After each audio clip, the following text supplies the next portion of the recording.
ഇന്ത്യയുടെ air India വിമാനം ചെന്നൈയിൽ ലാൻഡിങ്ങിനായി ശ്രമിക്കുകയാണ്. അതായത് ഇന്ത്യയുടെ എയർ ഇന്ത്യ രാജ്യാന്തര വിമാനത്താവളമായ ചെന്നൈയിൽ ലാൻഡിങ്ങിനായി ശ്രമിക്കുന്ന സമയത്ത് വിമാനങ്ങളുടെ കോക്പിറ്റിലേക്ക് ലേസർ ലൈറ്റ് അടിക്കുന്നത് ചിലരുടെ ശ്രദ്ധയിൽപ്പെട്ടു എന്നുള്ളതാണ്. അതായത് 178 യാത്രക്കാരുമായി പൂനെയിൽ നിന്ന് ചെന്നൈയിലെത്തിയ എയർ ഇന്ത്യ എക്സ്പ്രസ് വിമാനം ചൊവ്വാഴ്ച പുലർച്ചെ ചെന്നൈ വിമാനത്താവളത്തിൽ ലാൻഡ് ചെയ്യാൻ ശ്രമിക്കുന്നതിനിടെയാണ് ശക്തമായ ലേസർ ലൈറ്റ് കോക്പിറ്റിലേക്ക് അടിച്ചത് എന്നാണ് പുറത്തുവരുന്ന വിവരം.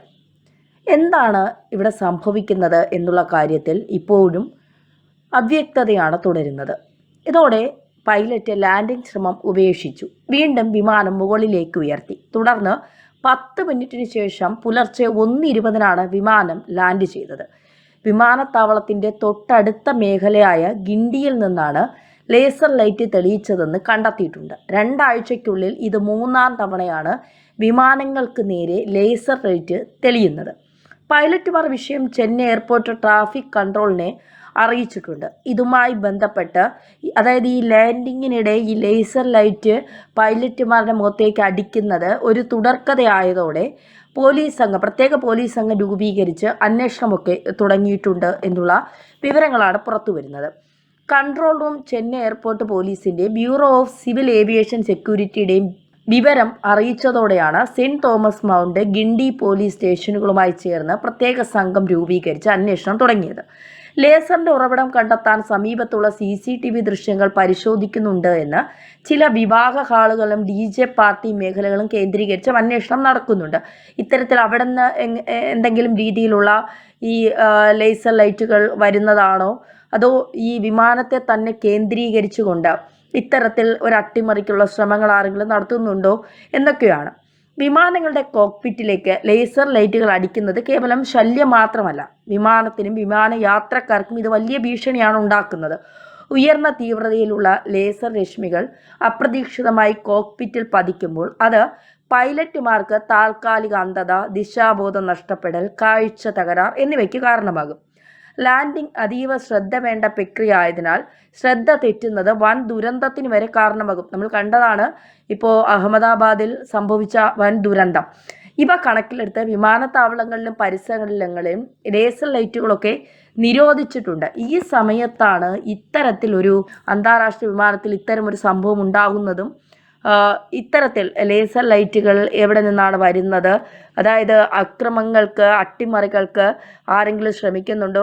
ഇപ്പോൾ നമ്മുടെ ശത്രു രാജ്യങ്ങൾ, നമ്മൾ വളരുന്നത് കാണാൻ ആഗ്രഹിക്കാത്ത രാജ്യങ്ങളുണ്ട്. പാകിസ്ഥാൻ, തുർക്കി, ചൈന, അങ്ങനെ ഒരുപാട് രാജ്യങ്ങൾ ഇന്ത്യ വളരെ ശക്തി പ്രാപിക്കുന്നത് പ്രതിരോധ മേഖലയിലും സാമ്പത്തിക മേഖലയിലും ഒക്കെ ഇന്ത്യ ശക്തി പ്രാപിക്കുന്നത് ഇവർക്കൊന്നും അത്ര ഇഷ്ടമുള്ള കാര്യങ്ങളല്ല എന്നുള്ളതാണ്.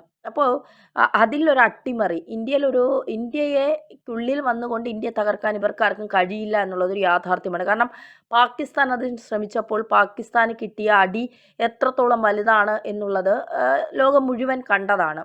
സർവകക്ഷി യോഗത്തിൽ നമ്മൾ ലോകം മുഴുവൻ സഞ്ചരിച്ച് കൃത്യമായ മറുപടി പാകിസ്ഥാന് നൽകി. മാത്രമല്ല പാകിസ്ഥാൻ്റെ 11 എയർബേസുകൾ, 9 ഭീകര താവളങ്ങൾ ഇതൊക്കെ തകർത്ത് തരിപ്പണമാക്കി. 600ഓളം ഡ്രോണുകൾ നമ്മൾ ഇല്ലാതാക്കി. അപ്പോൾ ഇന്ത്യക്കകത്ത് എന്തെങ്കിലും ഒരു തരത്തിലുള്ള പ്രശ്നങ്ങൾ ആരെങ്കിലും സൃഷ്ടിച്ചാൽ അത് വലിയ രീതിയിൽ അവർക്ക് തന്നെ തിരിച്ചടിയാകും എന്ന് അവർക്കറിയാം. അതുകൊണ്ട് ഇന്ത്യക്ക് പുറത്ത് നിന്നുകൊണ്ട് ഇന്ത്യയെ തകർക്കാനുള്ള ശ്രമങ്ങൾ സ്വാഭാവികമായും ചൈനയുടെ ഭാഗത്തു നിന്നുണ്ടാകാം. ചൈനയെ സംബന്ധിച്ചിടത്തോളം ഏറ്റവും വലിയ വിപണി അവരുടേതായിരുന്നു എല്ലാ മേഖലയിലും. പക്ഷേ ഇന്ത്യ അതിവേഗം വളരുകയാണ് എല്ലാ മേഖലയിലൂടെയും. ലോകരാജ്യങ്ങളുമായുള്ള ഇന്ത്യയുടെ ബന്ധം, ആയുധം ഉണ്ടാക്കുന്നതിലുള്ള ഇന്ത്യയുടെ ശക്തി, തദ്ദേശീയമായി നമ്മൾ ആയുധം നിർമ്മിക്കുന്നു, വലിയ വില കൊടുത്ത് മറ്റ് രാജ്യങ്ങളിൽ നിന്ന്, റഷ്യ ഉൾപ്പെടെയുള്ള രാജ്യങ്ങളിൽ നിന്ന് നമ്മൾ ആയുധങ്ങൾ വാങ്ങുന്നു, അവരുമായി ചേർന്ന് ആയുധ കച്ചവടം നടത്തുന്നു. അങ്ങനെ ഇന്ത്യയെ സംബന്ധിച്ചിടത്തോളം ഇന്ത്യ ഇപ്പോൾ ചില സിനിമാ ഡയലോഗൊക്കെ നമ്മൾ കടമെടുത്ത് പറഞ്ഞാൽ ഇന്ത്യ പഴയ ഇന്ത്യയല്ല. ഇന്ത്യ ഒരുപാട് മേഖലയിൽ വളർന്ന് കുതിക്കുകയാണ്. അപ്പോൾ ഇതൊക്കെ ചൈനയെ സംബന്ധിച്ചിടത്തോളം ചൈനയ്ക്ക് വലിയ രീതിയിൽ പ്രശ്നങ്ങളും ഒരു അസൂയ, ഒരു കുശുമ്പൊക്കെ ഉണ്ടാക്കും. പാകിസ്ഥാനെ സംബന്ധിച്ചിടത്തോളം കാശ്മീരിൽ ആർട്ടിക്കിൾ 370 റദ്ദാക്കിയതിനു ശേഷം കശ്മീർ ശാന്തതയുടെ താഴ്വരയായി മാറുന്നു. അശാന്തതയുടെ താഴ്വരയാക്കാൻ പാകിസ്ഥാൻ ശ്രമിച്ചിട്ടും അത് നടന്നില്ല. പഹൽഗാമിലൊക്കെ നമ്മളെ ഒന്ന് ഭയപ്പെടുത്താൻ നോക്കിയപ്പോൾ ഓപ്പറേഷൻ സിന്ദൂർ വഴി കൃത്യമായ മറുപടി പാകിസ്ഥാന് ഇന്ത്യ നൽകിക്കഴിഞ്ഞു. അപ്പോൾ അത് ഒരു ഭാഗത്ത് വയ്ക്കുന്നു. തുർക്കിയെ സംബന്ധിച്ചിടത്തോളം പാകിസ്ഥാനെ തുർക്കി സഹായിച്ചതിൻ്റെ പേരിൽ തുർക്കിയുമായി ഒരു ബന്ധവും വേണ്ട എന്ന് ഇന്ത്യൻ വിപണിയിലെ വിൽപ്പനക്കാർ അല്ലെങ്കിൽ അവിടത്തെ പിന്നെ ആളുകൾ തന്നെ തീരുമാനിക്കുന്നു, തുർക്കിയുമായി നമുക്കിനി ബന്ധം വേണ്ട, തുർക്കിയുടെ വ്യാവസായിക ഉൽപ്പന്നങ്ങൾ ഞങ്ങൾക്ക് വേണ്ട, തുർക്കി നിർമ്മിക്കുന്ന കാര്യങ്ങൾ നമുക്ക് വേണ്ട എന്നൊക്കെയുള്ള കൃത്യമായ നിലപാട് ഇവിടുത്തെ വ്യാപാരികൾ തന്നെ എടുക്കാൻ അവരങ്ങനെ തീരുമാനമെടുക്കുന്നു. അങ്ങനെ 1200 1600 കോടിയുടെ നഷ്ടം സംഭവിച്ചാലും ഇന്ത്യക്കെതിരെ നിൽക്കുന്ന ഒരു രാജ്യവുമായി ഒരു തരത്തിലുള്ള ബന്ധവും നമുക്ക് ആവശ്യമില്ല എന്ന നിലപാട് ഇന്ത്യ സ്വീകരിക്കുന്നു. ഇന്ത്യയിലെ വ്യാപാരികൾ സ്വീകരിക്കുന്നു. തുർക്കിയുടെ ആപ്പിൾ വേണ്ടാന്ന് വെക്കുന്നു. തുർക്കിയുമായി ഒരു തരത്തിലുള്ള ബന്ധവും ടൂറിസ്റ്റ് മേഖലയിലാണെങ്കിൽ പോലും സിനിമാ രംഗത്തുമൊക്കെ പലരും തുർക്കിയുടെ പല ഭാഗങ്ങളുമാണ് ചിത്രീകരണത്തിനൊക്കെ എടുക്കുന്നത്. അതിലൂടെ തുർക്കിക്ക് വലിയ വരുമാനം കിട്ടുന്നുണ്ട്. ഇന്ത്യയും പാകിസ്ഥാനും തമ്മിലുള്ള സംഘർഷത്തിൽ പാകിസ്ഥാനെ തുർക്കി സഹായിച്ചതുകൊണ്ട് തൽക്കാലം തുർക്കിയുമായി ഒരു ബന്ധത്തിനും നമ്മളില്ല എന്നുള്ള ശക്തമായ നിലപാട് സ്വീകരിച്ചു. ഇതിനൊക്കെ ഇടയിൽ നിൽക്കുന്ന ഒരു രാജ്യമുണ്ട്. നമ്മളുമായി ഏറ്റവും അടുത്ത സൗഹൃദം പുലർത്തിയിരുന്ന, നമ്മൾ ഒരുപാട് സഹായിച്ച നമ്മുടെ അയൽ രാജ്യമായ ബംഗ്ലാദേശിൽ ഷെയ്ഖ് ഹസീനെ അടിച്ചു പുറത്താക്കിയതിനു ശേഷം ബംഗ്ലാദേശിൽ ഇടക്കാല സർക്കാരായി യൂനസ് വരുന്നു.